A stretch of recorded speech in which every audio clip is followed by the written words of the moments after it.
दुसरं एक बिल पाहूया. पावसाळ्याचे दिवस आहेत, मस्तपैकी तुम्ही बाहेर पडलेला आहेत आणि बाहेर पडल्यानंतर थोड्या अंतरावर गेल्यानंतर एक छानसं तुम्हाला हॉटेल दिसलेलं आहे आणि हॉटेलमध्ये तुम्ही गेलेलं आहे आणि त्या हॉटेलमध्ये गेल्यानंतर आता या ठिकाणी तिथे जे बिल मिळतं ते सर्व्हिस प्रोव्हाइड केलेलं असतं. ते मगाचं जे बिल घेतलं होतं ते वेगळ्या प्रकारचं होतं. हे सर्व्हिस प्रोव्हायडर म्हणून त्यांनी आपल्याला बिल दिलेलं असतं. त्याच्यामध्ये आणि याच्यामध्ये काय बदल आहे तो या ठिकाणी आता आपण समजावून घेऊया. आता नाव दिलेलं आहे food junction Pandharpur. Mobile number मगासारखंच, दुकानाचं नाव, गाव कुठलं, मोबाईल नंबर, त्याच्यानंतर ईमेल आयडी, त्याच्यानंतर GSTIN नंबर, त्याच्यानंतर डेट, ह्या सगळ्या गोष्टी या ठिकाणी दोन्हीकडे सारख्या आहे. बदल कुठे आहे?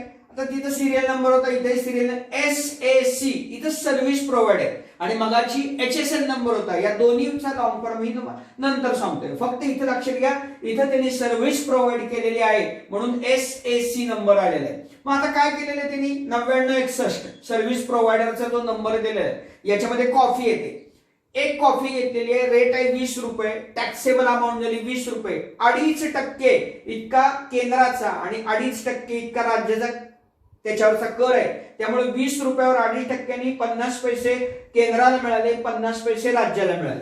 त्यानंतर 9963 मसाला टी घेतलेला आहे, एक घेतलेला आहे, क्वांटिटी एक आहे, 10 रुपये किंमत आहे, टॅक्सेबल अमाऊंट 10 रुपये इतकी झाली. त्याच्यावर 2.5% कर आहे केंद्राचा आणि 2.5% राज्याचा. त्यामुळे 10 रुपयावर रुपये 25 पैसे आणि केंद्राला आणि 25 पैसे राज्याला या ठिकाणी मिळाले.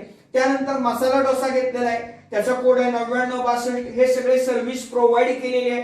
2 घेतलेले आहेत, त्याचा रेट आहे 60 रुपये, 120 इतकी टॅक्सेबल अमाऊंट झाली. त्याच्यावर 2.5% कर असल्यामुळं 6 रुपये केंद्राला मिळाले, 6 रुपये राज्याला मिळाले. अशा पद्धतीने टॅक्सेबल अमाऊंट झाली 150 रुपये, त्याच्यावर 6 रुपये 75 पैसे केंद्राला द्यावा लागलेला कर, 6 रुपये 75 पैसे राज्याला द्यावा लागलेला कर, म्हणून 100 ग्रँड टोटल ज्यावेळेला करतो त्यावेळेला 150 रुपये अधिक 6 6 12 13 रुपये 50 पैसे, 163 रुपये 50 पैसे इतकं बिल या ठिकाणी त्याला द्यावं लागलं की ज्यांनी आपल्याला या ठिकाणी सर्व्हिस प्रोव्हाइड केलेली आहे. म्हणून या ठिकाणी SAC आणि मगाशी जो HSN नंबर होता त्याची माहिती आता तुम्हाला मी सांगतो. तर याच्यामध्ये आपल्याला सांगता येतं की जो या ठिकाणी HSN नंबर म्हणून आहे, तर हा HSN number harmonised system of nomenclature अशा पद्धतीने प्रत्येक फूड आयटम घेतलेला आहे आणि त्याला एक विशिष्ट क्रमांक या ठिकाणी दिलेला आहे. म्हणून HSN number harmonised system of nomenclature आणि SAC service accounting code, service accounting code SAC असे दोन्हीचे लॉंग फॉर्म या ठिकाणी आहे. परीक्षेच्या दृष्टीने फारसे महत्त्वाचे नसले तरी आपल्याला माहित असावं म्हणून HSN आणि SAC हे 2 या ठिकाणी कोड लक्षात ठेवणं गरजेचं आहे. HSN हा या ठिकाणी आपल्याला सांगता येतो की फूड आयटम्स बाबतीचा आहे आणि याचा अर्थ हार्मोनाइज्ड सिस्टीम ऑफ नॉमेनक्लेचर आणि SAC सर्व्हिस अकाउंटिंग कोड म्हणून कोणत्या प्रकारची सर्व्हिस तुम्ही दिलेली आहे आणि त्यानुसार त्याला रेट किती आहे यानुसार या दोन्हीचाही या ठिकाणी अर्थ आपल्या लक्षात येतो.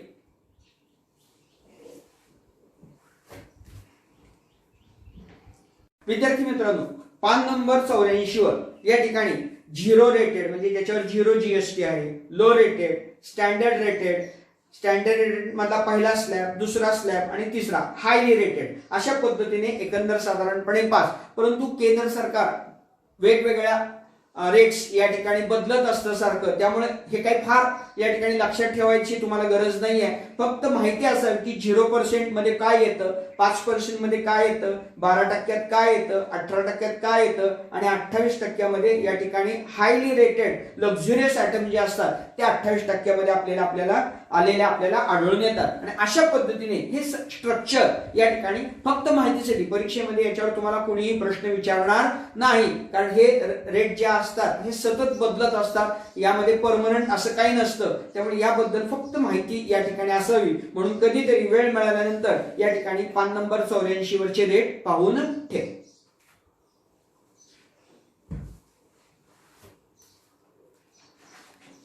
प्रॅक्टिस सेट 4.1 सुरू करण्यापूर्वी मी तुम्हाला एक सांगायची गोष्ट राहून गेली की मगाशी सांगितले की 84 पान नंबरवरचे रेट्स बघून ठेवा. पान नंबर 85 वर काही ऍक्टिव्हिटी दिलेल्या आहे. सहज ज्या वेळेला वेळ मिळेल त्यावेळेला त्या रेट काय आहे ते रेट त्या ऍक्टिव्हिटी मध्ये लिहून ठेवा, म्हणजे तुमच्या लक्षात येईल की कोणत्या आयटमला काय रेट जीएसटी असू शकतो. Practice set 4.1. Pawan medical supplies medicines. On some medicines the rate of GST is at 12%. Then what is GST and SGST? Given काय दिलेलं आहे आपल्याला? Rate of GST is equal to 12%. पण आपल्याला माहित आहे की राज्य आणि केंद्र समसमान वाटेकरी कोणत्याही रेट मध्ये असल्यामुळे आपण लिहिणार आहोत but we know that CGST is equal to SGST. आता जर जीएसटी 12% असेल तर त्याची विभागणी सारखी होणार, त्यामुळे CGST आणि SGST किती येणार? ऑटोमॅटिकली 6% येणार. त्यामुळे आपलं उत्तर असेल CGST बरोबर SGST is equal to 6% and that is the answer. 1 मार्काच्या प्रश्नासाठी हे गणित अपेक्षित असू शकेल. दुसरं गणित आपण पाहूया. On certain article if the rate of CGST is 9%, then what is SGST and GST? आता इथं काय दिलेलं आहे? गिवन आपल्याला CGST हा 9% दिलेला आहे, पण आत्ताच आपण पाहिलेलं आहे but we know that CGST is equal to SGST आणि त्यामुळं या ठिकाणी SGST पण 9% येणार. आणि अजून आपल्याला माहित आहे की GST is nothing but sum of CGST and SGST आणि त्यामुळे या ठिकाणी total GST 9 plus 9, so total GST comes out to be 18%. आणि अशा पद्धतीने ही दोन उत्तर या ठिकाणी आपल्याला पाहायला मिळतील. Example number 3. Messrs Real Paint रंगाचं दुकान आहे. Sold 2 tins of luster paint and the taxable value of each tin is rupees 2,800. If the rate of GST is 28%, find the amount of CGST and SGST which is shown or charged in the tax invoice. What is given? Given number of tins, 2, rate per tin rupees 2,800, GST 28%. या गोष्टी आपल्याला दिलेल्या आहेत आणि आपल्याला to find CGST and SGST या ठिकाणी विचारलेलं आहे आपल्याला. आता प्रोसिजर, 2 टीन घेतले म्हणजे एका टीनचा रेट 2800 आहे, म्हणजे 2 टीनचा आपल्याला काढावा लागेल. त्याच्यानंतर जीएसटी 28% आहे, म्हणजे केंद्राला 14%, CGST 14%, SGST 14% गेलं. अशा पद्धतीने या ठिकाणी आपण सोडवू शकतो किंवा डायरेक्ट 28% पण घेऊन सोडवू शकतो. कोणताही आणि कसलाही प्रॉब्लेम या ठिकाणी येत नाही. So total taxable amount is equal to 2 into 2,800, that is equal to 28 दुनी 56, 5,600 रुपये ही टोटल टॅक्सेबल अमाउंट या ठिकाणी झाली. Total GST is equal to 28%. Therefore CGST is equal to SGST is equal to GST divided by 2, which is equal to 28 divided by 2, which is equal to 40%. So total CGST on taxable amount is equal to taxable amount into CGST rate, which is equal to taxable amount किती आहे 5,600 गुणिले rate किती दिलेला आहे 14% बरोबर 5600 गुणिले 14 भागिले 100. या दोन शून्याला हे दोन शून्य गेले. 14 आणि 56 चा गुणाकार 14 सख्ख 84. हातचे वेळे 8. 14 पंचे 70 आणि 8 78. 784 रुपये हा इतका काय झाला सीजीएसटी. आणि आपल्याला माहिती आहे की जेवढा सीजीएसटी असतो तेवढाच एसजीएसटी पण असतो. त्यामुळे therefore CGST is equal to SGST is equal to ₹784 only. म्हणजे या ठिकाणी त्याच्या इनवॉइस मध्ये सीजीएसटी च्या कॉलम मध्ये 784 रुपये दिसले पाहिजेत आणि एसजीएसटी च्या कॉलम मध्ये किती दिसले पाहिजेत 784 रुपयेच या ठिकाणी दिसले पाहिजेत. अशा पद्धतीचं हे गणित या ठिकाणी आपल्याला सोडवता येतं. Example number 4. The taxable value of wrist watch belt is 586. Rate of GST is 18% on that belt. Then what is the price of belt for customer? आता ही दुकानदाराची 586 किंमत झाली. त्याच्यावर 18% इतका जीएसटी झाला.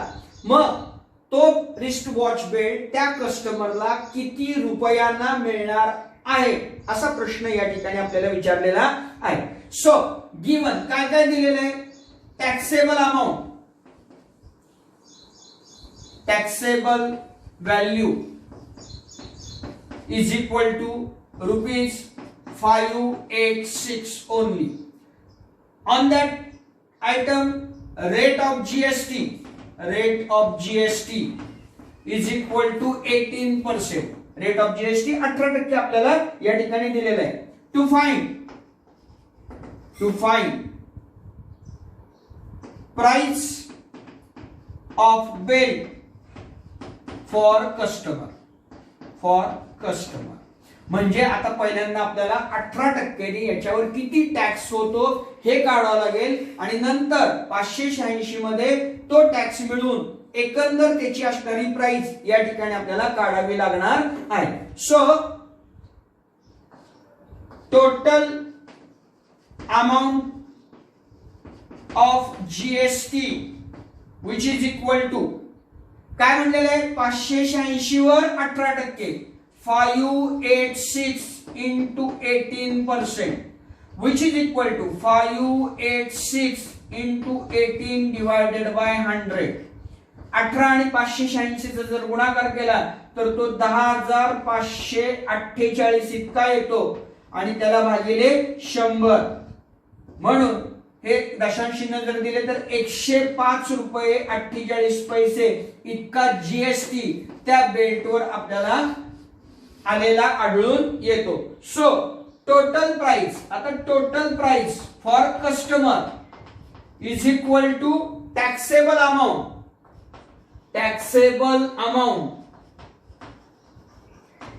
Amount plus GST which is equal to 586 plus 105.48 which is equal to 0.48 आहे असे 6 5 11 8 1 9 5 1 6. So total price for the bill to the customer is ₹691.48 rupees. अशा पद्धतीने या ठिकाणी आपल्याला ती किंमत त्या कस्टमरला बेल्ट घेतल्यानंतर द्यावी लागते.